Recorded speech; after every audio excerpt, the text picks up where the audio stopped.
Hi hello അസ്സലാമു അലൈക്കും welcome back to my YouTube channel. അപ്പോൾ ഇന്നത്തെ നമ്മുടെ വീഡിയോയിലോട്ട് എല്ലാവർക്കും സ്വാഗതം. അപ്പോൾ ഇന്ന് ഞാൻ ചെറിയൊരു കുക്കിംഗ് റെസിപ്പിയാണ് നിങ്ങളെ കാണിക്കാൻ പോകുന്നത്.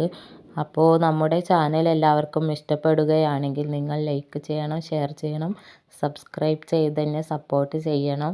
അപ്പോൾ നമുക്ക് വീഡിയോയിലോട്ട് പോകാം. ഇന്നത്തെ നമ്മുടെ റെസിപ്പി പപ്പട ചമ്മന്തിയാണ്. അതിനു വേണ്ടി ഞാനിവിടെ 5 പപ്പടം എടുത്തിട്ടുണ്ട്. പിന്നെ അതിലേക്ക് ആവശ്യമായിട്ടുള്ള തേങ്ങയും ഉണക്കമുളക് പിന്നെ വലിയ ഉള്ളി ചെറുതാക്കി അരിഞ്ഞതാണ് എടുത്തിട്ടുള്ളത്. ചെറിയ ഉള്ളിയുള്ള ആളുകൾ അതെടുത്താൽ മതി, അതാവും ഏറ്റവും ടേസ്റ്റ് നമ്മുടെ ഈ ചമ്മന്തിക്ക്.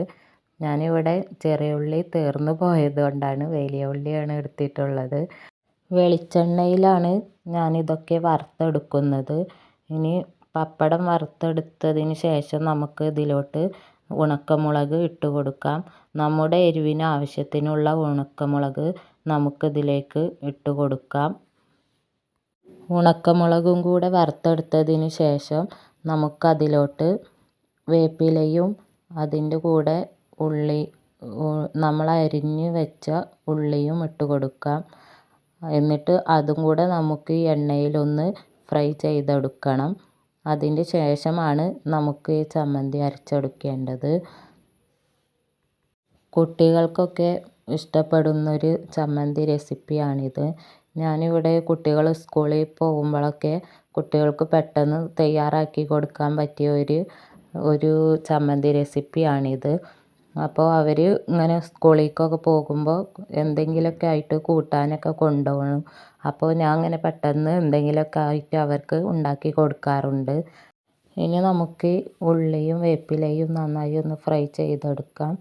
ഉള്ളി നന്നായി ഒന്ന് വഴറ്റി കിട്ടാൻ വേണ്ടിയിട്ട് ഞാൻ അതിലേക്ക് അല്പം ഉപ്പിട്ട് കൊടുക്കുന്നുണ്ട്. ആവശ്യത്തിനുള്ള ഉപ്പ് ഞാൻ ഇട്ട് കൊടുക്കുന്നുണ്ട്.